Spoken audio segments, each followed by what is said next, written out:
Hello बच्चों, बहुत बहुत स्वागत है आपका अपने चैनल कक्षा गणित में।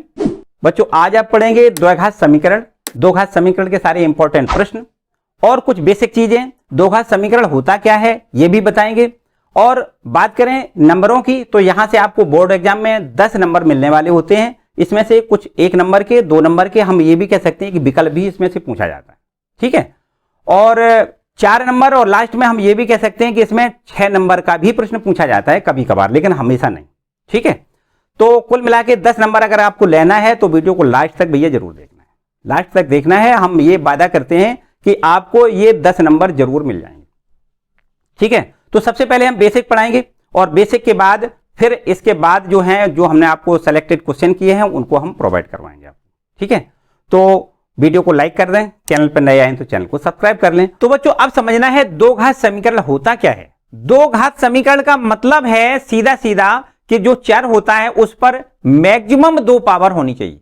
किसी भी चर पर मैक्सिमम 2 पावर होनी चाहिए। यहां पर जो पद दिए जाएंगे उन पदों में से किसी एक पद पर चर की यदि 2 घात है तो ऐसे समीकरण को हम कह सकते हैं ये 2 घात समीकरण है। इसका जो स्टैंडर्ड फॉर्म होता है वो इस प्रकार से होता है ax² plus bx plus c बराबर 0। हम आपको बताना चाहेंगे कि यहां पर 3 पद हैं, लेकिन 3 पदों में से 3 पद को होना अनिवार्य नहीं है। अगर हम चाहें यहां पर अगर b की वैल्यू 0 रख दें तो यही समीकरण हमारा इस प्रकार बन जाएगा ax² प्लस c बराबर 0। यह भी समीकरण हमारा द्विघात समीकरण है। दो घात समीकरण का मतलब सीधा सीधा है, यहां पर अगर हमने 3 घात, ये आपके 3 पद लिखे, तीनों पदों में से किसी एक पद पर x की 2 पावर होनी चाहिए। मतलब अगर x में ये द्विघात समीकरण है तो x पर 2 पावर होनी चाहिए। बाई द वे अगर y में होता तो इसको इस प्रकार लिख सकते थे a² plus b plus c बराबर 0। ये y में द्विघात समीकरण है। यहां पर हमने आपको बताया कि कोई भी पद, जो 3 पद लिखे हुए इन तीनों पदों में से किसी एक पद पर, चाहे इस पर 2 पावर हो, अदरवाइज y का यहां पर घात 2 होनी चाहिए, इस पर 1 हो, इस पर 2 हो जाए। मतलब कुल मिला के हम ये कहना चाहेंगे कि जो चर है उस पर किसी एक पद पर 2 पावर होनी चाहिए। तो ऐसे समीकरण को हम क्या कहेंगे, हम दो घात समीकरण कहेंगे। ये भी आपका दो घात समीकरण है। आपको पता होगा कि दो घात समीकरण को हल करने पर जो मूल ज्ञात होते हैं, मतलब x के जो मान ज्ञात होते हैं उनको हम मूल कहते हैं। क्या कहते हैं? मूल। अब इनको हल करने के लिए अगर हम गुणनखंड विधि अप्लाई करें या इनको हल करने के लिए हम पूर्ण वर्ग विधि अप्लाई करें तो हमें जो मान मिलते हैं वो मान जो x के मान होते हैं उन मानों को हम मूल कहते हैं। देखो अगर हम इन दोनों प्रोसेस से, जो हमने आपको बताया कि गुणनखंड विधि से अथवा पूर्ण वर्ग विधि से अगर हम इसको हल करते हैं तो वहां पर जो हमें मान मिलते हैं वो तो हमारी एक नॉर्मल सी बात है। अगर बाय द वे हम इन दोनों विधियों से हल करने पर हमें हल प्राप्त ही ना हो तब हम इसको हम दो थोड़ा एक अलग विधि अपनाते हैं, उसको कहते हैं श्रीधराचार्य की विधि द्वारा गुणनखंड करके हम फिर उसका यहां पर x का मान ज्ञात कर लेते हैं।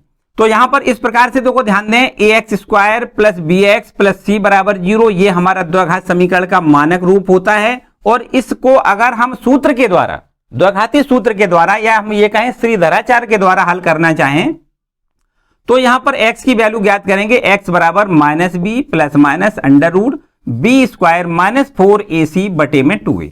तो ये आपका एक तीसरा रूल है जो कि आप x का मान ज्ञात कर सकते हैं। ठीक, एक हमने बताया पूर्ण वर्ग बना के गुणनखंड करके, और तीसरा आपको बताया ये आपका सूत्र के द्वारा। ठीक है, इसके बाद देखो एक बात और आपको याद रखनी है, यहां पर आपका ये जो अंडर रूट के अंदर पद लिखा हुआ है, जो व्यंजक लिखा हुआ है जिसको लिखेंगे हम b² माइनस 4ac, इसको हम कहते हैं विविक्तकर। क्या कहते हैं? विविक्तकर।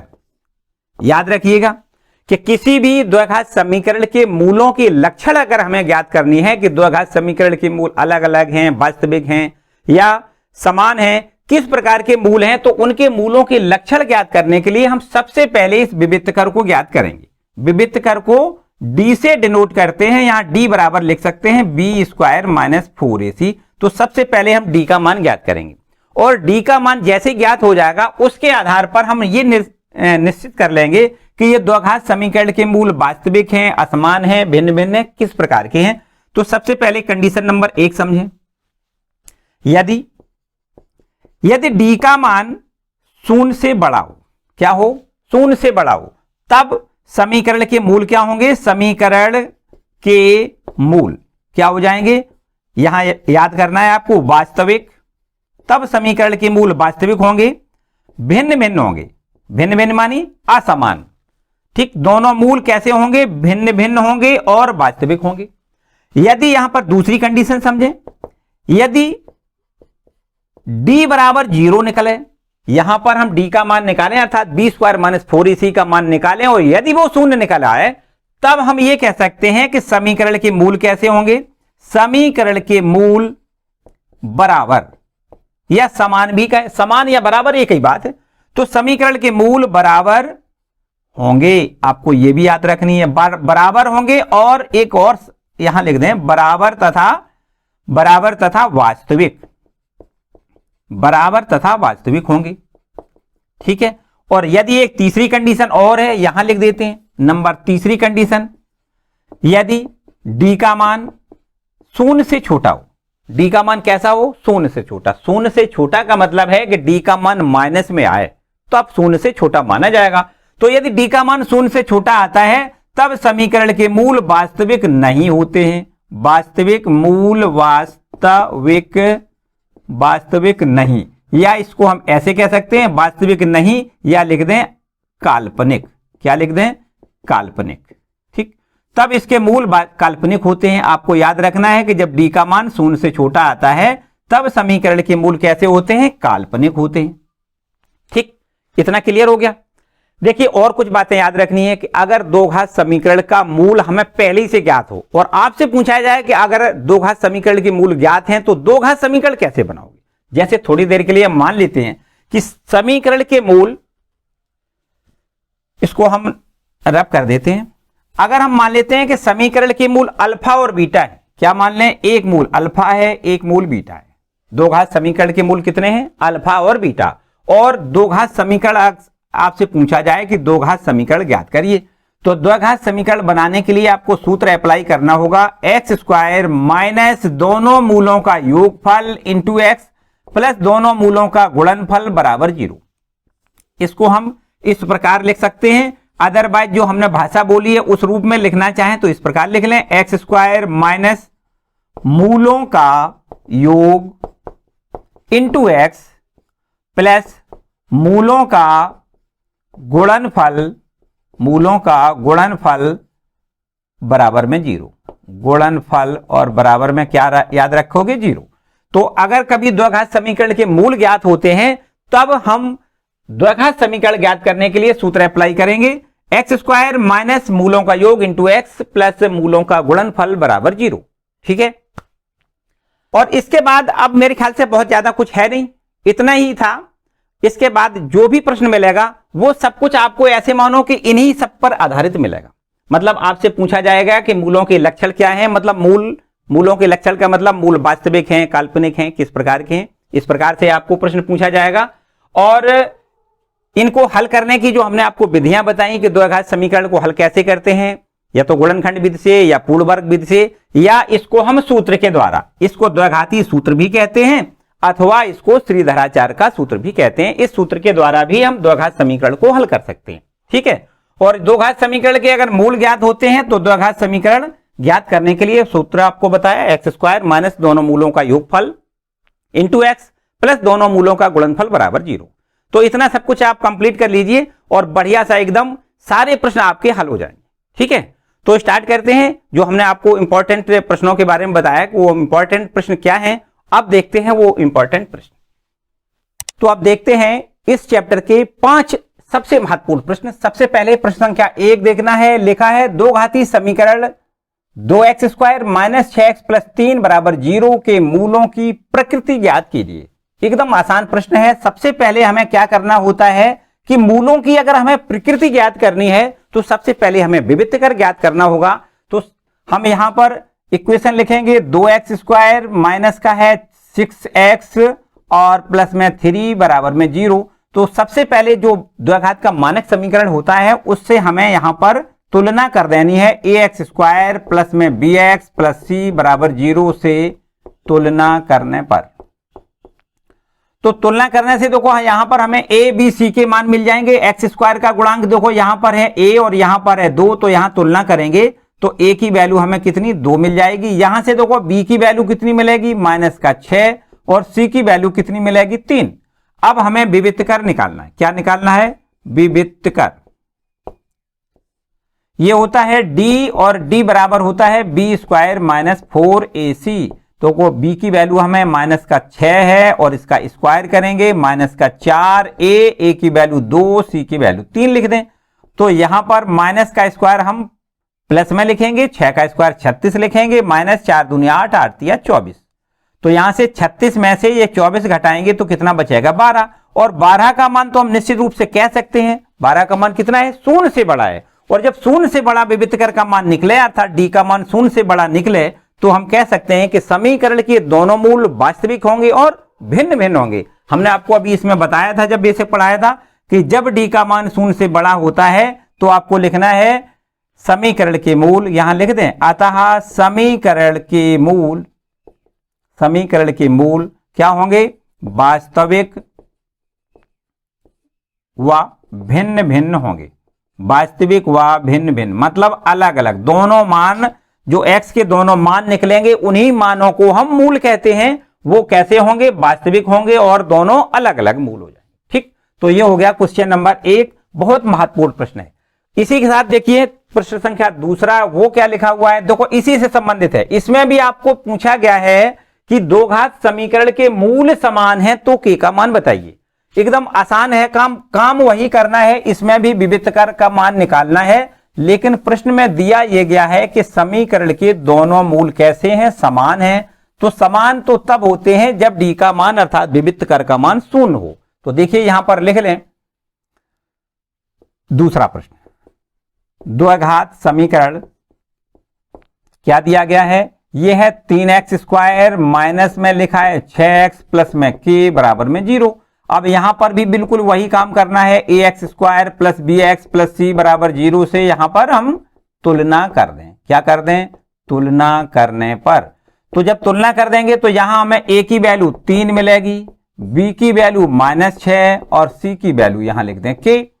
अब हम निकालते हैं विविध कर। d का मान निकालें, b स्क्वायर -4ac लिख दें और b की वैल्यू -6 लिखें, इसका स्क्वायर करेंगे -4, a का मान 3 लिखें, c का मान k लिख दें।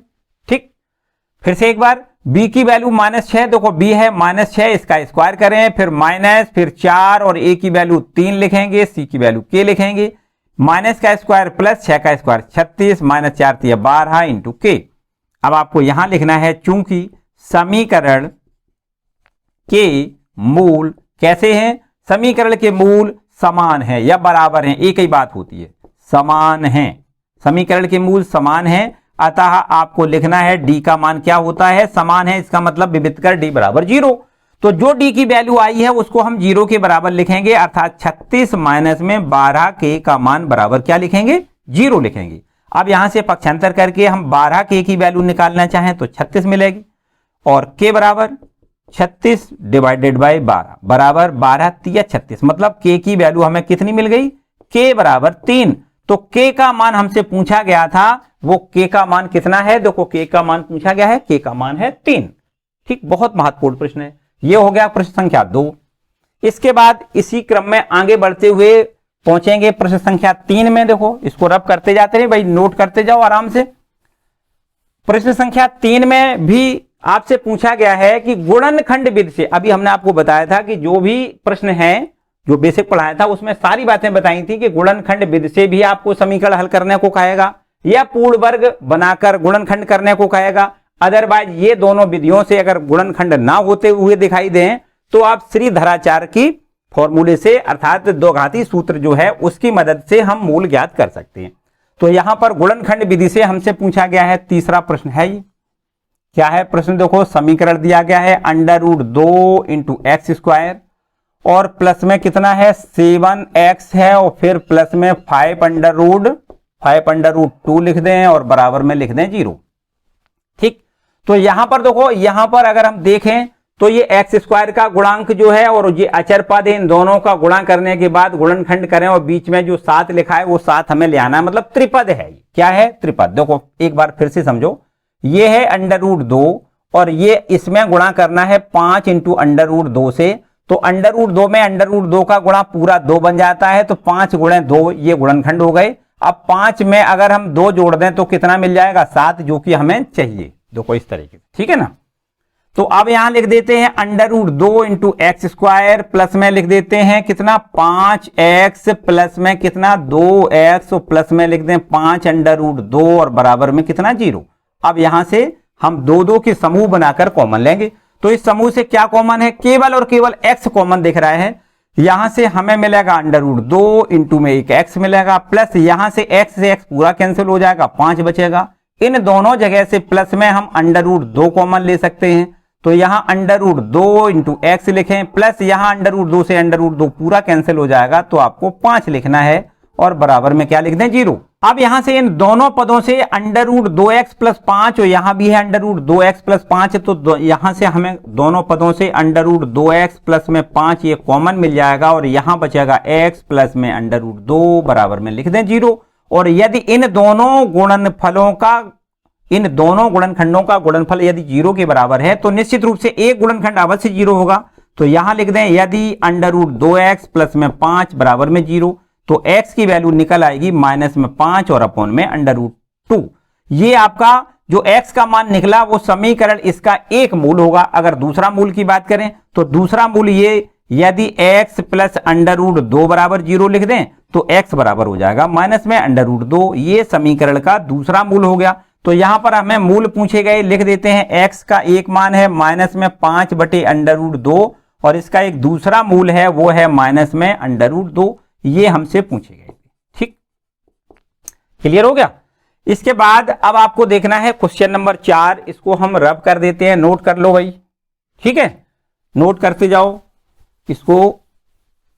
अब हम आपके क्वेश्चन नंबर 4 को देखते हैं। देखो क्वेश्चन नंबर 4 जो लिखा हुआ है वो इस प्रकार से है कि दो घात समीकरण हमें बनाना है। हमने आपको बताया कभी दो घात समीकरण बनाना हो तो यहां पर हमें मूल दिए जाते हैं, एक मूल और एक ये दूसरा मूल। दो घात समीकरण के दो मूल होते हैं।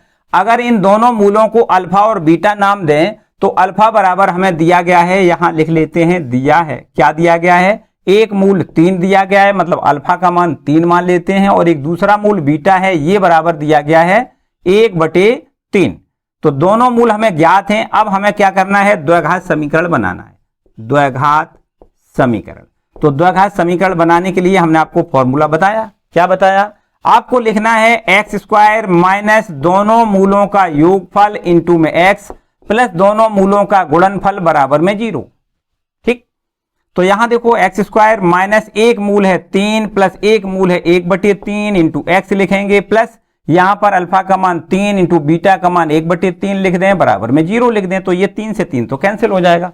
तो अब क्या बचेगा? ये बचेगा एक्स स्क्वायर माइनस का 3 3 का 9 और 1 10, यहां लिख दें 10/3x और प्लस में लिख दें 1 बराबर लिखें 0।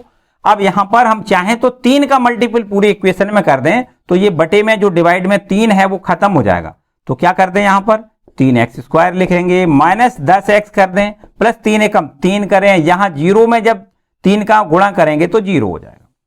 तो इस तरीके से ये हो गया द्विघात समीकरण का, जो आपको मूल दिए गए थे उसका समीकरण बनके तैयार हो गया। ठीक है, अब हमें लास्ट में जो 5वां प्रश्न दिख रहा है उसको देख लेते हैं। यहां पर क्वेश्चन नंबर 5 क्या लिखा है? द्विघात समीकरण को x के लिए हमें हल करके दिखाना है। देखो यहां पर क्वेश्चन नंबर 5, यहां पर समीकरण दिया है 4x स्क्वायर और प्लस में लिखेंगे 4bx, माइनस में है a square minus b square बराबर में 0। ये द्विघात समीकरण है और इसको हमें हल करना है किसके लिए? x के लिए, क्योंकि ये x में द्विघात समीकरण मानेंगे। क्योंकि a पर भी वर्ग है, a पर वर्ग होने के कारण, या हम इसको ऐसे भी कह सकते हैं कि ये आपका वर्ग समीकरण a में भी बन सकता है, लेकिन यहां पर हमें नहीं रखना है। क्यों? क्योंकि प्रश्न में कहा गया है कि x में अगर ये वर्ग समीकरण है तो यहां पर हमें x का ही मान ज्ञात करना है। कैसे करेंगे? देखो यहां लिख देते हैं 4x स्क्वायर, आपका ज्यों का त्यों, प्लस में लिखेंगे 4bx और फिर इसके बाद माइनस का लिखें a स्क्वायर और फिर लिख दें माइनस माइनस प्लस का हो जाएगा बी स्क्वायर और बराबर में 0। अब आप ध्यान से देखें अगर तो यहां 4x स्क्वायर लिखा है और प्लस में 4bx लिखा है और फिर प्लस में ये बी स्क्वायर लिखा है। इसको पूरे 3 पदों को इकट्ठा देखें आप, और ये माइनस में ए स्क्वायर है, अगर इसको पक्षांतर कर दें तो प्लस का ए स्क्वायर ये इधर पहुंच जाएगा। तो अब यहां पर देखिए, अब बहुत गौर से देखिए, ये लग रहा होगा कि ये आपका एक पूर्ण वर्ग, ये पूरा तीनों पदों को देखें तो ये पूर्ण वर्ग पद है। देखो इस काय का पूर्ण वर्ग है x, या इसको ऐसे लिखें 2x प्लस बी का होल ऑफ स्क्वायर। देखो यहां पर समझो 2x प्लस बी का होल स्क्वायर, अगर इसका प्रसार करेंगे तो देखो इसका स्क्वायर 4x स्क्वायर हो जाएगा प्लस बी का स्क्वायर तो बी स्क्वायर होता ही है। इन दोनों पदों के गुणा का दूना देखो ये बीच में लिखा है, तो यहां पर 2x प्लस बी का होल स्क्वायर लिख दें और बराबर में यहां लिख दें ए स्क्वायर। अब इसका अगर हम दोनों पक्षों का वर्गमूल लें तो ये हो जाएगा 2x प्लस में b बराबर में कितना लिखेंगे a, और यहां पर जब भी हम वर्गमूल लेते हैं तो प्लस माइनस का निशान जरूर लगाते हैं। तो अब हमें 2x का मान निकालना है तो क्या करेंगे, यहां पर प्लस का भी इधर ले जाएं तो प्लस माइनस a और माइनस का हो जाएगा b, और 2 का भाग कर दें तो x का मान निकल आएगा प्लस माइनस a माइनस में b और डिवाइडेड बाई 2। ये हो गया x का मान, और x का मान ही समीकरण का हमने बताया हल कहलाएगा। सीधी सीधी सी बात है। तो यहां पर इस प्रकार से हमने आपको कभी अभी 5 प्रश्न, केवल और केवल 5 प्रश्न दिए, शायद समझ में बढ़िया से आए होंगे। अगर किसी को कोई समस्या लगी हो तो वही बताओ, ठीक है ना। और बहुत इंपॉर्टेंट प्रश्न है ये। हम इसी प्रकार के अभी आपके और जो शेष प्रश्न हैं इसी प्रकार से आपको देने वाले हैं, बहुत इंपॉर्टेंट प्रश्न। और इसके बाद हम ये जरूर कहेंगे कि भैया लास्ट तक वीडियो को जरूर देखें, ठीक, जिससे कि आपकी सारी समस्याएं दूर हो। नेक्स्ट क्वेश्चन देखते हैं। तो अब देखिए अगले और 3 प्रश्न। यह है प्रश्न संख्या 6वां। यहां लिखा है यदि अल्फा और बीटा समीकरण 2x square minus 3x plus 5 बराबर 0 के मूल हैं तो alpha square beta plus beta square alpha का मान ज्ञात कीजिए। यहां समझें, यहां पर जो हमें समीकरण दिया गया है वो है 2x स्क्वायर माइनस का 3x प्लस में 5 बराबर में 0, और इस 2 घात समीकरण के मूल प्रश्न के अनुसार कितने हैं, अल्फा और बीटा हैं। तो आपको पता है कि जब 2 घात समीकरण के मूल ज्ञात होते हैं तो उनका योगफल और उनका गुणनफल कैसे ज्ञात करते हैं, मतलब मूलों का योगफल। यहां लिख दें मूलों का योगफल। अगर मूल अल्फा और बीटा है तो योगफल हो जाएगा अल्फा प्लस बीटा। ये बराबर कैसे निकालोगे, इसकी वैल्यू होती है माइनस, फॉर्मूला लिख दें x का गुणांक माइनस x का गुणांक और अपॉन में लिखना है x स्क्वायर का गुणांक, x स्क्वायर का गुणांक। तो बताओ, देखो देख के बताओ, माइनस x का गुणांक कितना है, यहां पर देखिए x का गुणांक है माइनस का 3, और ये माइनस माइनस मिला के प्लस बन जाएगा, माइनस से माइनस का मल्टीपल प्लस हो जाएगा, और अपॉन में लिखना है x स्क्वायर का गुणांक, और x स्क्वायर का गुणांक कितना है 2। तो ये हो गया अल्फा प्लस बीटा अर्थात मूलों का योगफल। और इसके बाद हमें अब निकालना है मूलों का गुणनफल। क्या कर दें यहां पर, मूलों का गुणनफल। मूलों का गुणनफल, और मूल है अल्फा और बीटा तो इनका गुणनफल हो जाएगा अल्फा गुणा बीटा, और मूलों का गुणनफल बराबर फॉर्मूला होता है अचर पद और अपॉन में लिखना है x स्क्वायर का गुणांक। ठीक है, तो ये देखिए अल्फा गुणा बीटा का मान आ जाएगा अचर पद प्रश्न के अनुसार कितना है 5, और अपॉन में x स्क्वायर का गुणांक कितना है 2, तो ये अल्फा गुणा बीटा का मान 5/2 हो गया। अब हमें क्या करना है, हमें ज्ञात करना है alpha square beta plus beta square alpha का मान ज्ञात करना है। तो यहां से दोनों जगह से अल्फा बीटा जब कॉमन मिलेगा तो यहां से बच जाएगा अल्फा प्लस यहां से बचेगा बीटा। तो इस प्रकार ये अल्फा इंटू बीटा ब्रैकेट में अल्फा प्लस बीटा, और दोनों का मान हमने पहले से ज्ञात कर रखा है। अल्फा गुणा बीटा का मान तो आपको 5/2 लिखना है, और ब्रैकेट में अल्फा प्लस बीटा का मान आपको 5/3/2 लिखना है। तो बस इनका दोनों का मल्टीपल 5 दिया 15/2 का 2 में 4 मल्टीपल हो जाएगा 15/4 इसका आंसर आ जाएगा। मानी alpha square into beta plus beta square into alpha बराबर कितना लिखना है 5/4। इसके बाद देखिए क्वेश्चन नंबर 7वां, इसमें थोड़ा ध्यान से समझें। लिखा है द्विघात समीकरण जो दिया गया है वो द्विघात समीकरण में वास्तव में देखने में ऐसा लग रहा है कि ये द्विघात समीकरण तो है नहीं, क्योंकि मानक रूप में नहीं है।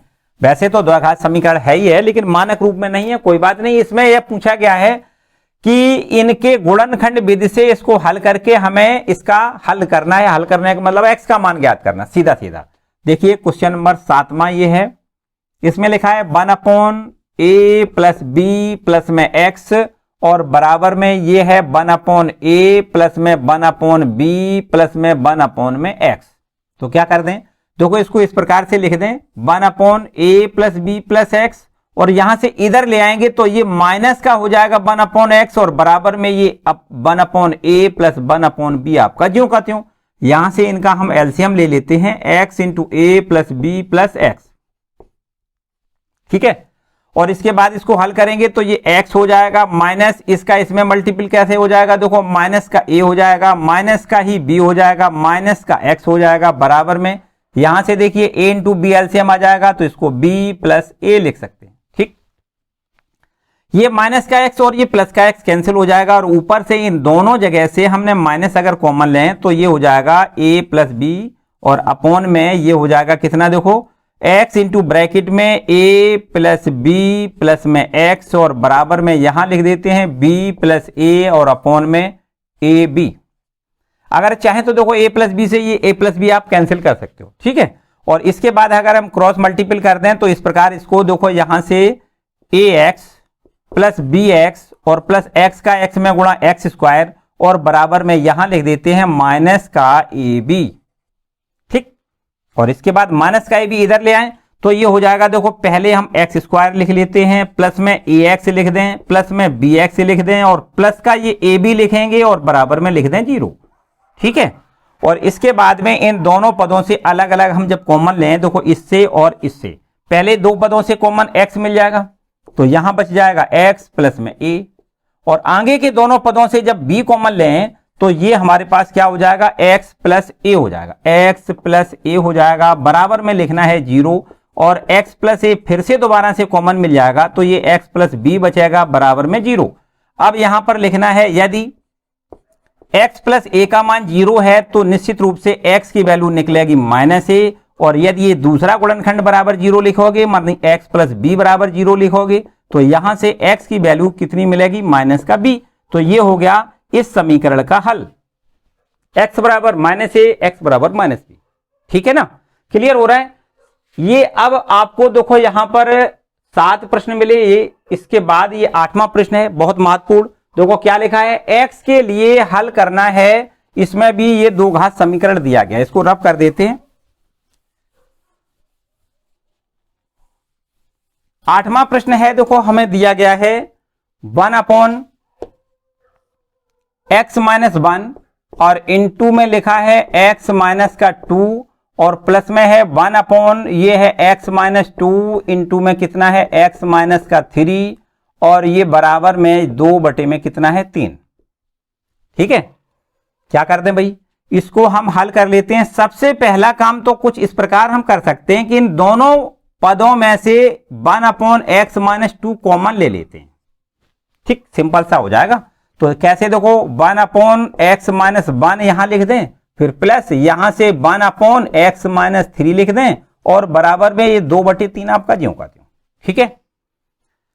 1/x माइनस 2, और इस प्रकार से यहां से देखिए x माइनस 1 इंटू में x माइनस 3, ये आपका एलसीएम आ जाएगा, और इसका यहां पर हम मल्टीपल x माइनस 3 प्लस यहां देखो x माइनस में 1 और बराबर में ये 2/3, ठीक है। और यहां से अब आपको आगे और थोड़ा बढ़ना है, 1/x माइनस 2, x और x ये 2x बन जाएगा, और माइनस का हो जाएगा 4, 3 और 1 4, माइनस का 3 माइनस का 1 माइनस का 4 हो जाएगा, और नीचे आपको x माइनस 1 लिखना है, x माइनस 3 लिखना है, और बराबर में ये 2/3, ठीक।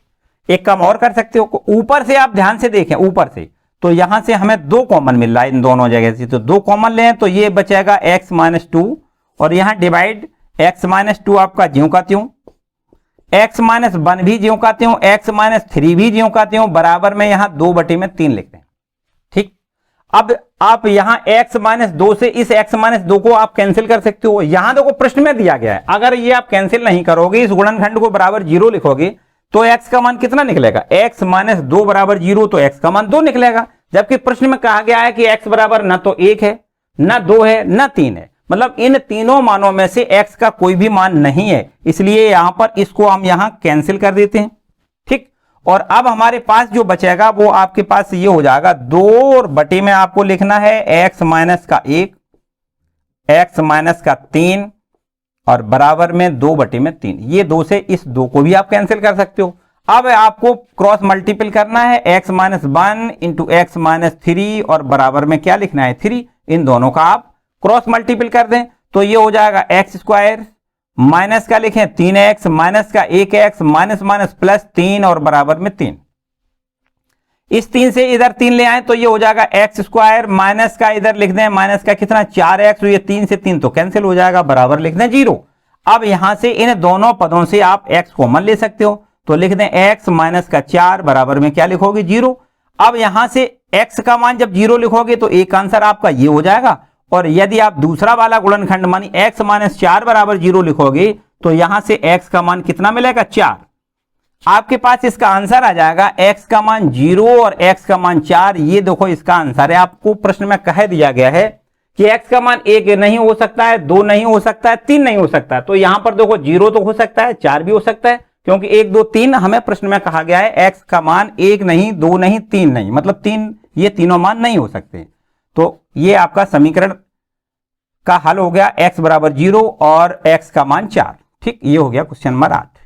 क्लियर हो रहे हैं सारे क्वेश्चन, कोई डाउट तो नहीं है। इस तरीके से देखो बिल्कुल एकदम बढ़िया बढ़िया सारे प्रश्न हैं, आपको निश्चित रूप से परीक्षा में बिल्कुल एकदम बढ़िया से प्रश्न ये सब मिलेंगे, ऐसे मानो आप।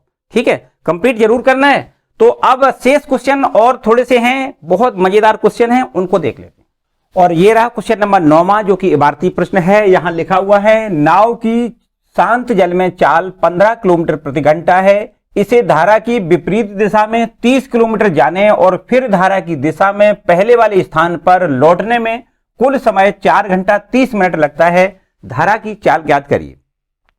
आपने नाव में तो सफर नहीं किया होगा, लेकिन आपने साइकिल बहुत अच्छे से चलाई है, तो आप कभी देखा होगा, आपने अनुभव किया होगा, जब आप साइकिल हवा के अनुरूप चलाते हैं, जिधर हवा चल रही है उसी के साइड में अगर आप जाना होता है तो आपकी साइकिल तेज स्पीड पे चलती है, मतलब आपकी चाल अपने आप बढ़ जाती है। ऐसा क्यों होता है? क्योंकि आपकी जो साइकिल की चाल है और जो हवा की चाल है वो दोनों चालें जुड़ जाती हैं और इस हिसाब से साइकिल आपकी स्पीड पकड़ लेती है। और इसके अपोजिट जब हम उसी दूरी को वापस आते हैं, मतलब हवा के खिलाफ अपोजिट साइड में जब आप वापस आते हैं तो वो चालें घट जाती हैं। क्या होता है कि जब हम अपोजिट साइड में आते हैं तो हमारी चाल से हवा की चाल घट जाती है, तो वहां पर हमारी साइकिल स्लो हो जाती है और हम उस यात्रा को करने में समय अधिक लगा देते हैं। तो इसी के हिसाब से ये आपका नाव की चाल है, और नाव की चाल और धारा की चाल को यहां पर देखो कैसे करना है।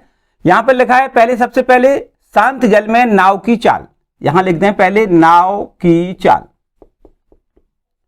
तो नाव की चाल बराबर दी गई है 15 किलोमीटर प्रति घंटा, और धारा की चाल दी गई है, यहां पर धारा की चाल हमसे पूछी गई है। धारा की चाल बराबर मान लेते हैं x किलोमीटर प्रति घंटा, ये मान लेते हैं धारा की चाल है हमारी x किलोमीटर प्रति घंटा। अब हमें अगर धारा के अनुकूल दूरी चलनी है, कितनी दूरी चलनी है 30 किलोमीटर, धारा के अनुकूल 30 किलोमीटर दूरी चलनी है, तो किस चाल से जाएगी? दोनों चालें हमें जोड़ देनी है। पहले दोनों की चालों को देखो इस प्रकार लिख लें, धारा के अनुकूल, धारा के अनुकूल नाव की चाल, धारा के अनुकूल नाव की चाल बराबर यहां जोड़ देते हैं 15 प्लस x, क्योंकि ये दोनों चालें आपस में क्या होगी? जुड़ जाएंगी।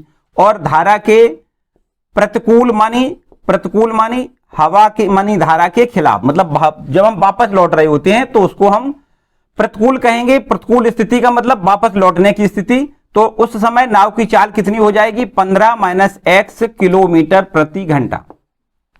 अब धारा के अनुकूल 30 किलोमीटर जाना है और उसी स्थान पर 30 किलोमीटर हमें वापस लौटना है, तो यहां लिख देते हैं सबसे पहले धारा के अनुकूल, धारा के अनुकूल 30 किलोमीटर जाने में लगा समय। 30 किलोमीटर जाने में कितना समय लगेगा? तो समय बराबर सूत्र होता है दूरी बटे, क्या होता है? दूरी बटे चाल। तो आपको पता है दूरी कितनी तय की गई? दूरी तय की गई 30 किलोमीटर और किस चाल से, जब वो अनुकूल जाएगा तो अनुकूल चाल आपकी है कितनी 15 प्लस x, इतना घंटा जाने का हो गया। उसी स्थान पर जब वो वापस लौटेगा तो आपको लिखना है धारा के प्रतिकूल, धारा के प्रतिकूल 30 किलोमीटर लौटने में, जाने की जगह क्या लिख दें यहां पर, लौटने में लगा समय बराबर। तो यहां पर वो 30 ही किलोमीटर वापस दूरी आई तो दूरी तो आपको 30 लिखना है, जबकि चाल उसकी अपोजिट वाली है, वो आपकी मानी प्रतिकूल चाल लिखनी है 15 माइनस एक्स, ये इतने घंटा वापस लौटने में लगेगा। अब प्रश्न कहता है जाने का समय प्लस वापस आने का समय, कुल समय बराबर देखो दिया गया है कितना 4 घंटा 30 मिनट। तो आपको यहां प्रश्न के अनुसार दोनों समय को जोड़ देना है। प्रश्नानुसार यहां लिख दें जाने का समय, जाने का समय मतलब 30 किलोमीटर जब वो दूरी गया तो उस जाने का समय प्लस वापस लौटने का समय, लौटने का समय, और कुल मिला के प्रश्न के अनुसार कितना लग रहा है समय 4 घंटा 4.5 घंटा को ऐसे लिख दें। देखो 4 घंटा 30 मिनट का मतलब क्या होता है 4.5 घंटा मतलब 4 घंटा और 30 मिनट, 4 सही 1/2 यहां लिख दें घंटा। ठीक, मिनट को भी हमने घंटा में बदल दिया। तो ये जाने का समय है, जाने का समय देखो कितना है ये आप 30/15 प्लस एक्स, और इसी प्रकार प्लस वापस लौटने का समय है 30/15 माइनस एक्स, और ये बराबर लिखना है 4 दूनी 8, 9/2। ठीक, इसको आगे कैलकुलेट करें। चलिए यहां पीछे थोड़ा लौट के आते हैं हम। यहां से 30 और 30 दोनों जगह से 30 कॉमन लें, और 30 कॉमन लेने के बाद हमें कुछ इस प्रकार मिल जाएगा 1/15 प्लस एक्स, 15 प्लस एक्स, और ये आपका हो जाएगा प्लस 1/15 माइनस एक्स, और यहां लिख देते हैं बराबर में 9/2। और ये 30 इंटू में यहां देखिए 15 प्लस एक्स इंटू में 15 माइनस एक्स, ये एलसीएम आ जाएगा। और फिर इसके बाद यहां इसको सॉल्व करेंगे 15 माइनस एक्स प्लस में लिख दें 15 प्लस एक्स, और यहां बराबर में लिख दें 9/2। और इसके बाद देखो यहां से हम 3 बार इसको डिवाइड कर सकते हैं 3, और यहां से इसको 3 बार डिवाइड करेंगे तो ये आपका हो जाएगा 10 बार। ठीक है, और ये हमारे पास अब क्या बचेगा, देखो हम यहां पर इसको कैलकुलेट कर देते हैं। 10 इंटू में ब्रैकेट में यहां देखो 15 और 15 ये हो गया 30, और ये माइनस का एक्स ये प्लस का एक्स कैंसिल हो जाएगा। और यहां पर आइए नीचे, अब यहां पर देखो इन दोनों का गुणा कर देते हैं 15, यहां पर हम वर्गांतर वाले फॉर्मूले से सीधा गुणा करें तो a plus B A minus B बराबर होता है a square minus B square, मानी 15 का स्क्वायर, तो 15 का स्क्वायर पता है कितना 225 होता है, माइनस एक्स का स्क्वायर एक्स स्क्वायर लिख दें, और बराबर में लिख दें 3/2। तो इसको यहां से एक बार फिर 10 बार डिवाइड कर दें, और ये 100 हो जाएगा, 100 का 2 में गुणा 200 हो जाएगा। तो यहां लिख देते हैं 200 बराबर में 225 माइनस का एक्स स्क्वायर, और एक्स स्क्वायर इधर ले आएंगे तो एक्स स्क्वायर बराबर हो जाएगा 225 माइनस का 200, अर्थात एक्स बराबर बचेगा कितना यहां 25, एक्स स्क्वायर बराबर 25, तो यहां से एक्स की वैल्यू निकलेगी एक्स बराबर प्लस माइनस 5। देखो कभी भी चाल ऋणात्मक हो नहीं सकती, यहां जो हमने धारा की चाल मानी है वो x मानी है, और x का मान यहां पर 2 निकला, एक 5 और एक -5, -5 को छोड़ देना है क्योंकि चाल ऋणात्मक नहीं हो सकती है। तो आपको लिखना है धारा की चाल, यहां लिख दें धारा की चाल बराबर 5 किलोमीटर प्रति घंटा। ठीक है, बहुत बढ़िया मजेदार बढ़िया क्वेश्चन है, ये क्वेश्चन नंबर 8 हो गया। ठीक, और इसके बाद अब लास्ट का एक क्वेश्चन है उसको देखें 10वां क्वेश्चन। तो अब देखते हैं क्वेश्चन नंबर 10वां, जो कि बहुत इंपॉर्टेंट है, बहुत बार पूछा गया है। यहां लिखा है 2 क्रमागत विषम धन पूर्णांकों के वर्गों का योगफल 394 है, संख्याएं ज्ञात करिए। यहां पर आपको एक बात सबसे पहले ध्यान देनी है कि यहां पर लिखा है विषम धन पूर्णांक। क्या लिखा है? विषम धन पूर्णांक। देखिए आपको विषम धन पूर्णांक का भी 2 क्रमागत विषम धन पूर्णांक मानना है, तो यहां पर आपको लिखना है माना 2 क्रमागत विषम धन पूर्णांक। विषम धन पूर्णांक क्रमागत 2 विषम धन पूर्णांक कौन कौन से मानना है? हमेशा के लिए याद रखिए 2x + 1, 2x + 3। देखो कैसे हम क्यों माने ये, इसलिए माने कि x का मान आप चाहे कुछ रख दें, चाहे 1 लिखें, चाहे 2 लिखें, चाहे 3 लिखें, चाहे 4 लिखें, लेकिन निश्चित रूप से ये आपका 2x + 1 निश्चित रूप से विषम संख्या निकलेगा। जैसे निकाल के देखो, यहां पर अगर हम 2x का मान 1 रख देते हैं और प्लस का आपका ये है 1, तो 2 1 हम 2 में 1 जोड़ोगे कितना मिलेगा 3, तो ये देखो विषम संख्या है। अगर हम यहां पर x का मान 4 लिख दें तो 4 दूनी 8 में 1 जोड़ो 9 बन जाएगा और ये भी आपकी विषम संख्या है। तो जब क्रमागत की बात करें तो क्रमागत जब विषम पूर्णांक की बात करते हैं तो आगे आने वाला जो क्रम से आगे आएगा वो 3 के आगे क्या आएगा 5 आएगा। मतलब इसमें सीधा सीधा हमें 2 जोड़ना है।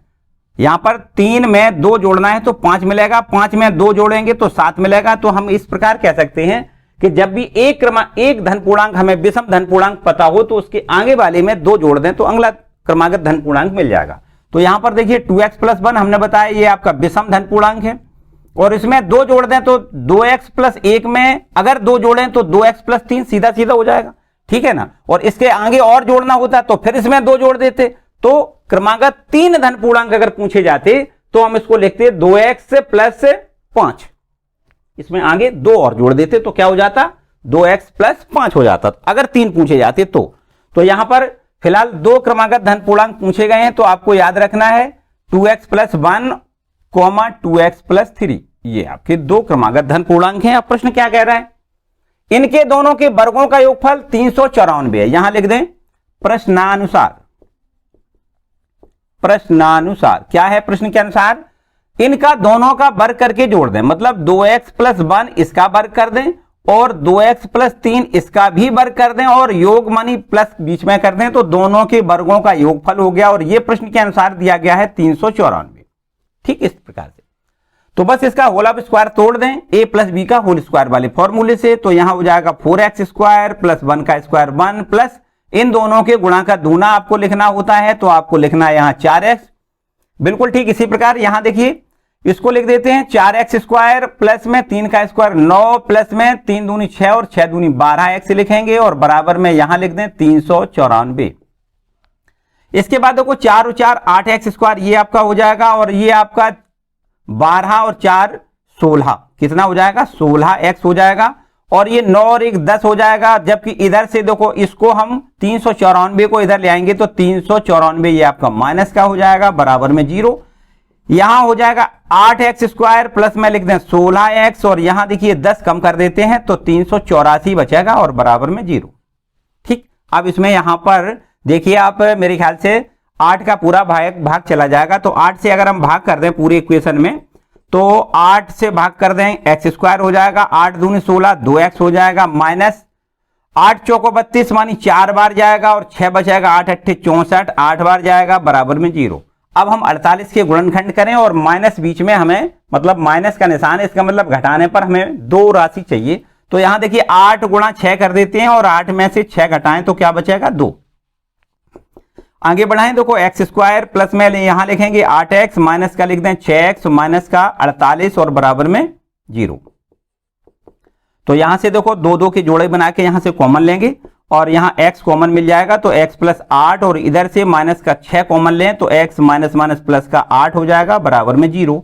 और इसी के बाद अब आपका ये मानो कि फाइनल आंसर आना ही वाला है। ठीक, क्या करेंगे अब हम क्या करेंगे, अब इन दोनों गुणनखंडों में से किसी एक गुणनखंड को 0 के बराबर लिखें।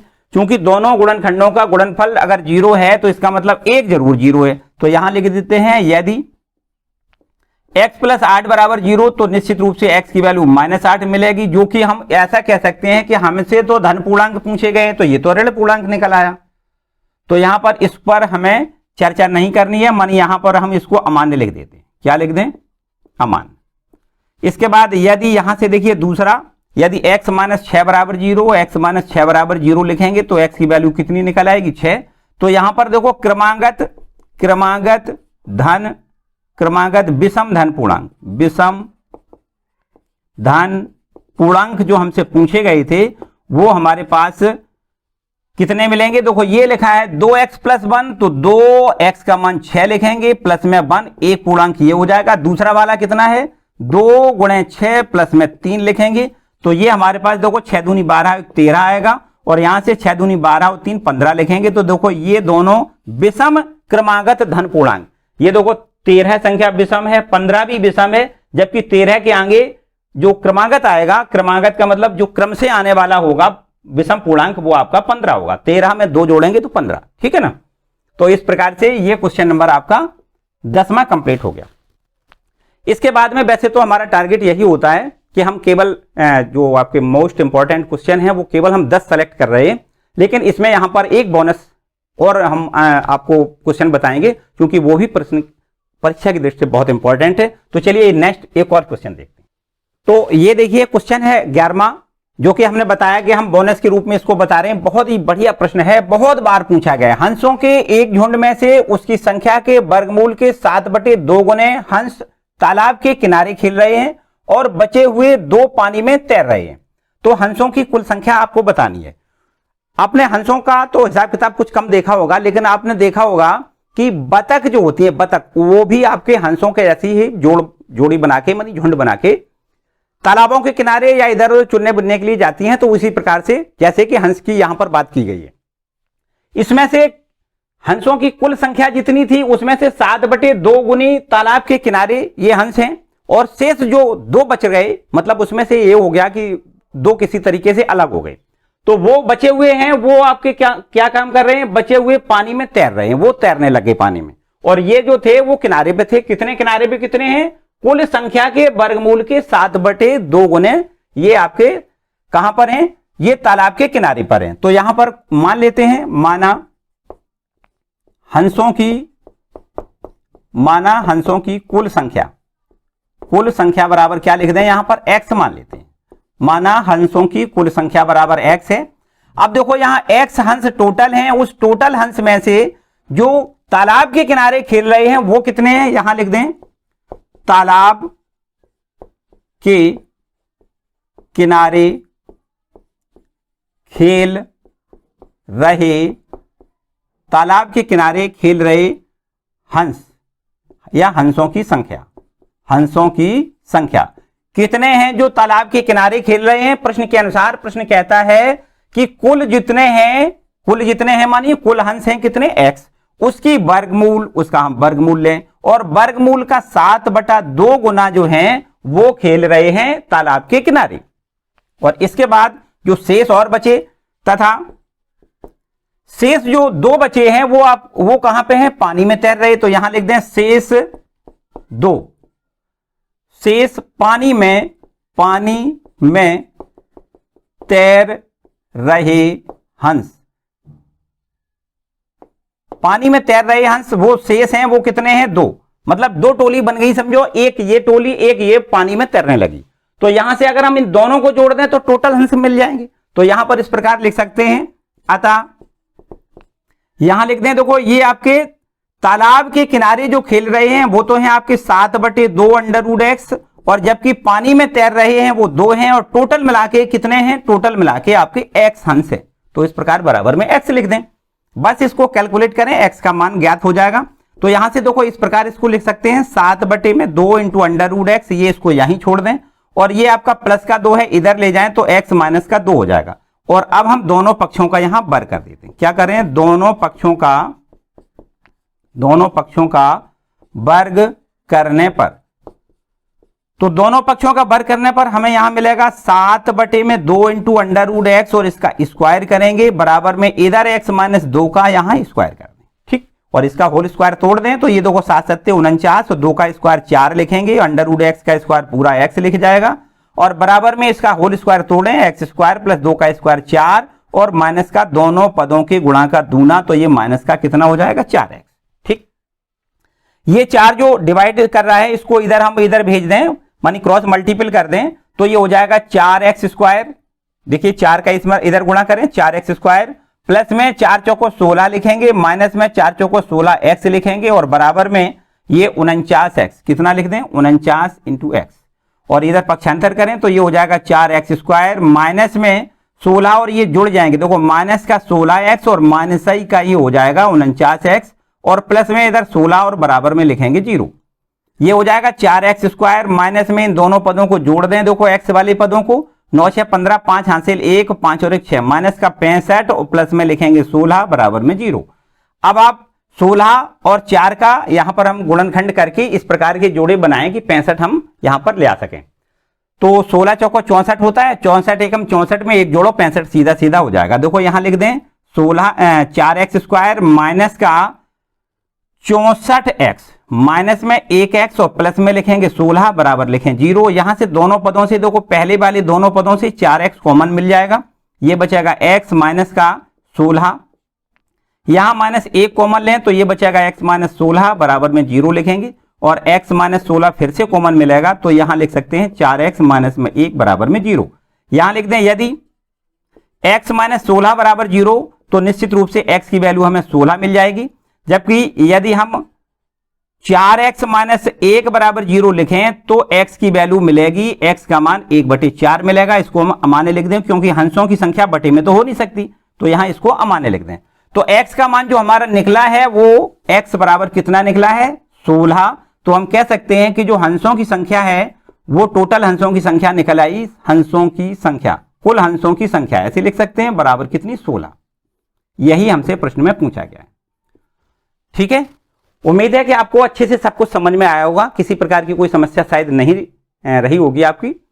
और इसी प्रकार से हम हर एक चैप्टर के वीडियो आपको अच्छे से अच्छे प्रश्नों के प्रोवाइड करवाएंगे। आप निरंतर एक एक करके हमारे वीडियो देखते रहें, बहुत अच्छी तरीके से समझते रहें और उनको नोट्स बनाते रहें, ताकि एग्जाम के दिन उनको आप अच्छी तरीके से दोहरा सकें।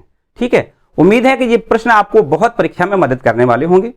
आज का वीडियो फिलहाल इतना ही। तो आज का वीडियो आपको कैसा लगा मुझे कमेंट करके जरूर बताएं, और वीडियो पसंद आया है तो इसको लाइक जरूर कर दें, अपने दोस्तों के साथ इसको शेयर कर दें, और चैनल पर नए आए तो चैनल को सब्सक्राइब कर लें। Thank you.